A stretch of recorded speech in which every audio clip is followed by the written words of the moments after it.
पिछले वीडियो में पढ़े थे हम लोग पत्ते के प्रकार, इसमें सरल पत्ते और संयुक्त पत्ते पढ़े थे। आगे पर्ण विन्यास, फाइलोटैक्सी पर्ण विन्यास क्या है? तो पत्तियां जो हैं तने या तनों की शाखाओं पर पर्व संधियों से जो है एक निश्चित क्रम में निकलते हैं। तो पत्तियों का तने या तने की शाखाओं पर एक निश्चित क्रम में लगे रहने को ही या एक निश्चित क्रम में जुड़े रहने को ही हम पर्ण विन्यास कहते हैं, अर्थात फाइलोटैक्सी कहते हैं। ये पर्ण विन्यास भी दो प्रकार का होता है। एक होता है स्पाइरल या अल्टरनेट। स्पाइरल मीन्स सर्पिल या अल्टरनेट मतलब एकांतर, और दूसरा होता है साइक्लिक। साइक्लिक अर्थात चक्रिक।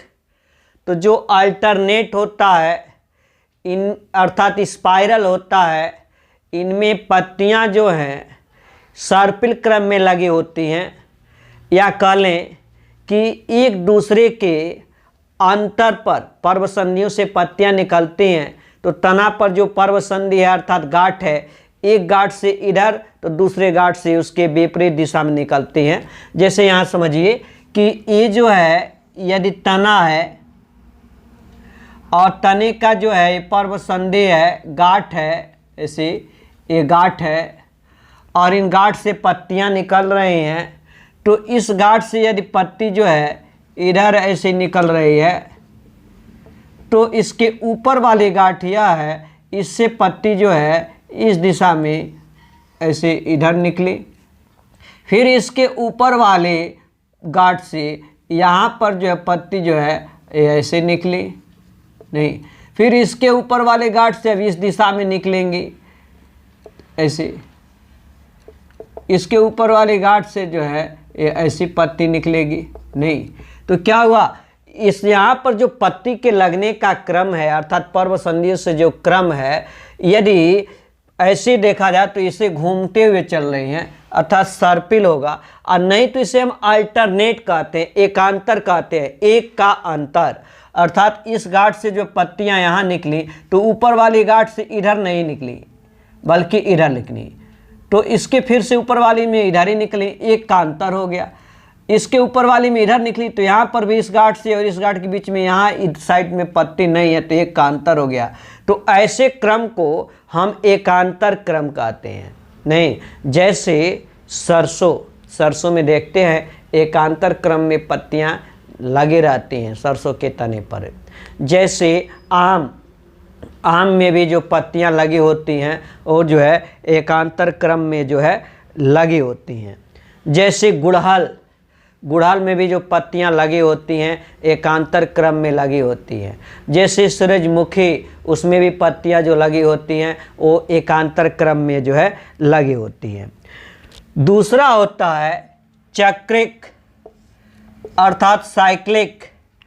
साइक्लिक में जो है, चक्रिक में जो है, इसमें जो है प्रत्येक पर्व संधि से यहाँ से नहीं, प्रत्येक पर्व संधि से जो है दो या दो से अधिक पत्तियां लगी होती हैं। यहाँ पर देखिए एक एक है, एक एक का अंतर है, लेकिन प्रत्येक पर्व संधि से ऐसे यदि यहाँ भी लगी हो, ऐसे यहाँ भी लगी हो, ऐसे यहाँ भी पत्ती हो, यहाँ भी पत्ती हो, दो हो या ऐसे दो से अधिक पत्तियां ऐसे लगी हो नहीं, तो इसे हम क्या कहते हैं, चक्रिक कहते हैं, साइक्लिक कहते हैं। और ये चक्रिक पत्तियां भी जो हैं ये भी जो है दो प्रकार की होती हैं। पहला है अभिमुख, अपोजिट। अभिमुख अर्थात अपोजिट, इसमें पत्तियां जो हैं एक दूसरे से तने के पर्व संधि पर जो है जो पत्तियां लगी होती हैं वो एक दूसरे से जो है विपरीत दिशा में लगी होती हैं, अर्थात 180 अंश का जो है वो कोण बनाते हैं, तो इसे हम अभिमुख कहते हैं। नहीं, जैसे ये यदि तना है और ये गांठ है, तो यहाँ से जो पत्ती लगी है ऐसे ऐसे ये पत्ती लगी है, और यहाँ से भी जो ऐसे ये जो पत्ती लगी है, ये दोनों एक दूसरे के विपरीत दिशा में लगी हैं। और इनमें यदि कोण देखा जाए तो ये जो कोण बन रहा है ये 180 अंश का जो है कोण बना हुआ है। तो और दो है या दो से अधिक होगा तो क्या होगा, एक ही पर्वसंधि पर दो पत्तियां लगी हैं एक ही गांठ पर तो चक्रिक है, दो से अधिक है तो भी चक्रिक है। और यदि आमने सामने ही लगी है, एक दूसरे के अभिमुख लगी है, अपोजिट साइड में लगी है, जिनके बीच में जो है कोण जो है वो क्या है 180 अंश का है, तो इसे हम अभिमुख कहते हैं।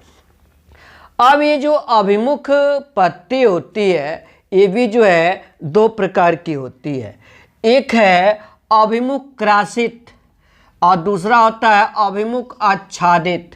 तो जो अभिमुख क्रासित होती है इसमें देखते हैं कि प्रत्येक पर्व संधि पर सिर्फ दो पत्तियां एक दूसरे के आमने सामने जो है वो लगी होती हैं, और इनमें जो है ऊपर नीचे की जो पत्तियां होती हैं वो एक दूसरे के समकोण पर होती हैं। नहीं, जैसे यदि मान लेते हैं कि यह तना है तो एक पत्ती इधर और दूसरी पत्ती इधर, तो इसके ऊपर की गांठ पर जो लगेगी एक पत्ती इधर और एक पत्ती इधर। नहीं, जैसे यहाँ एक तना है ये अभिमुख है अपोजिट है, ठीक है, तो यहाँ है दूसरा गांठ यहाँ है तो एक पत्ती जो है इधर और दूसरा पत्ती इधर। यहाँ फिगर में जो थोड़ा तिरछा है मतलब सीधा, यहाँ समझिए कि ये तना है, एक पत्ती जो है ये गांठ है, एक पत्ती इधर है और दूसरी पत्ती इधर है हमारे तरफ है।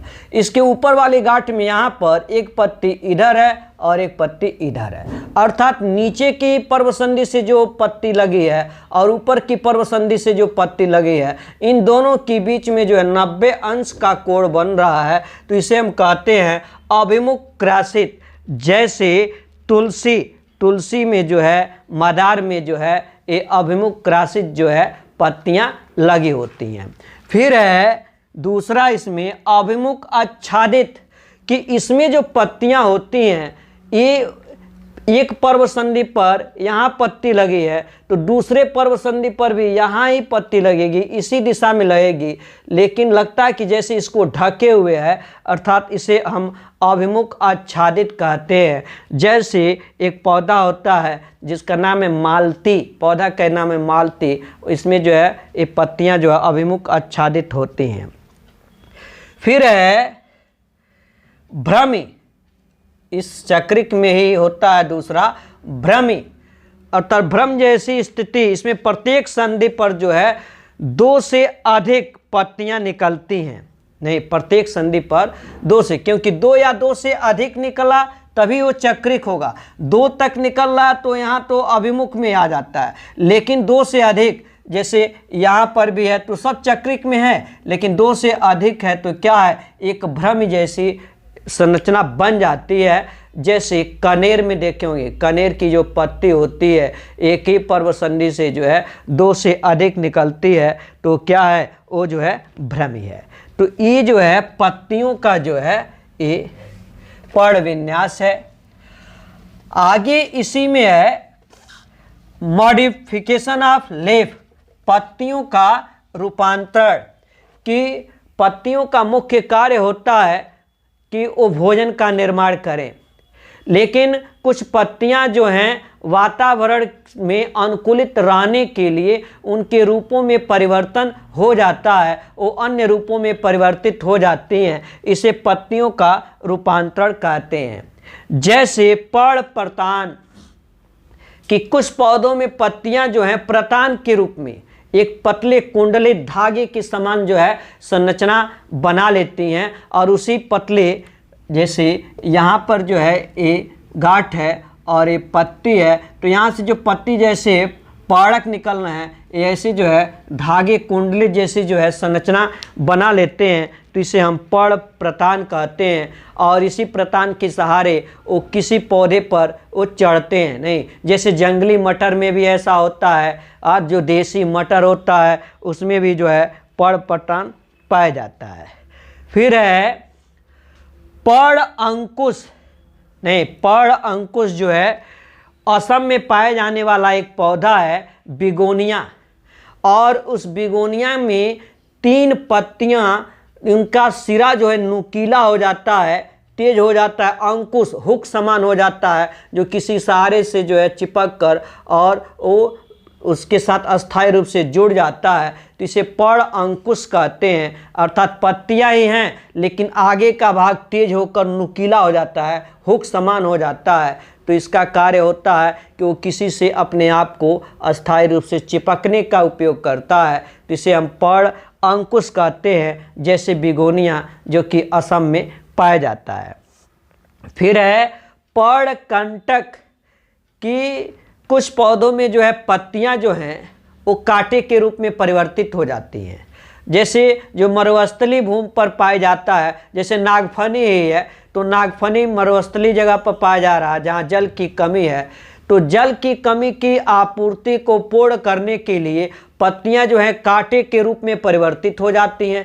जो पत्ती जैसा दिखाई देता है वो जो है तना है, वो चपटा होकर मांसल तना हो जाता है, लेकिन पत्तियां उसकी कांटे के रूप में परिवर्तित हो जाती हैं, तो रूप का परिवर्तन हुआ, और किस रूप में हुआ, तो कांटे के रूप में हुआ, तो पर्णकंटक कहते हैं। फिर है सल्क पत्र, कि कुछ देखते हैं जो भूमिगत तना होता है, जैसे अदरक होता है, नहीं, प्रकंद है, घनकंद है, अदरक है, घनकंद में बंडा आता है, इनमें जो है ये सल्क के रूप में जो है पाई जाती हैं, जो कि कलियों का जो है सुरक्षा करती है, सुरक्षात्मक आवरण बनाती हैं, तो ये सल्क पत्र है। कुछ है पड़ाव वृंत, कि कुछ पत्तियां जो हैं वो पड़ाव का जो है रूप धारण कर लेती हैं। पड़ाव अर्थात संयुक्त पत्तियां जो है पर्ण फलक शीघ्र गिर जाता है, जिसके कारण जो है ये पर्णयुक्त पत्ती सदृश संरचना में जो है वृंत ही बदल जाता है, उसका जो डंठल होता है वही पत्ती जैसा बदल जाता है, क्योंकि उसका जो पर्ण फलक जल्दी गिर गया है, इसलिए इसे पड़ाव वृंत कहते हैं। फिर है घंटाकार, कुछ कीटभक्षी पौधे हैं, घटपादप है, नहीं, उनकी पत्ती जो है घड़े की आकृति का हो जाता है, जिससे आसानी से वो कीटों को जो है अपने अंदर जो है समाहित कर लेता है, अपने अंदर जो है उसे बंद कर लेता है, तो घंटाकार पर्ण है।